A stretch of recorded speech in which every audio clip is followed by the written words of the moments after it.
it's Angela Critters. Let's make some stewed apples. First thing we're going to do, we're going to peel these Granny Smiths. Cut into wedges. Melt butter. I'm going to throw in my wedge and cored apple wedges to my melted butter. And they're going to cook 2.5 minutes.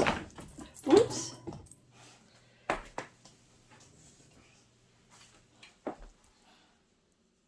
I just switched to a larger pan because the apples are going to be in one layer and they're going to cook for 2.5 minutes on each side.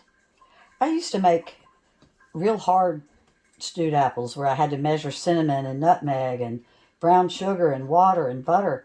And then I discovered Martha Stewart's maple syrup stewed apples. And so I'm using sugar-free because Mr. Critters is a diabetic.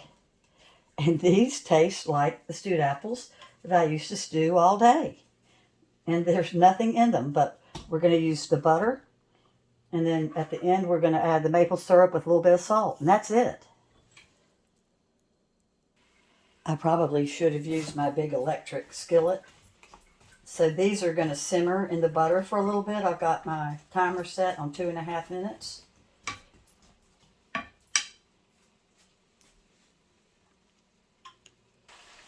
Cooking the apples in the real butter like this, it brings out the natural sugar in the butter. Excuse me, it brings out the natural sugar in the apples. There's no sugar in butter. And they start to brown a little bit while you're cooking them, but that's okay because I'm getting ready to turn them brown with my maple syrup. These are cooking a little bit longer than 5 minutes because I got them in a little bit too small of a pan, so they've turned more than once. Normally, in a bigger pan, I only flip the wedges one time.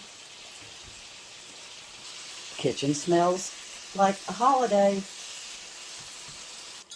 My apples are ready, so I'm going to salt the apples. That brings out some more of the natural sweetness.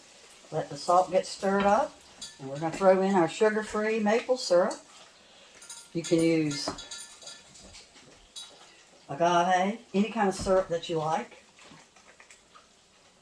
And then these are going to cook for about 5 minutes in the syrup. And kind of bubble. We're getting just about done. They're starting to change color, and they've almost absorbed all the maple syrup. I cook mine a little bit longer than Martha Stewart, too. She only cooks her apples a total of 5 minutes, and then like another 3 minutes with the syrup. But we like ours really stewed, so I'm cooking mine a little bit longer. I like to wait till each one gets this real pretty kind of brown color. Aren't they beautiful? They are so good. You can do pears this way too. So this is the only recipe of Martha Stewart's that's easier than a recipe that I used to make. And I absolutely love it, and I hope you will too. Thanks for watching. Bye-bye. Oh yeah, and I've got the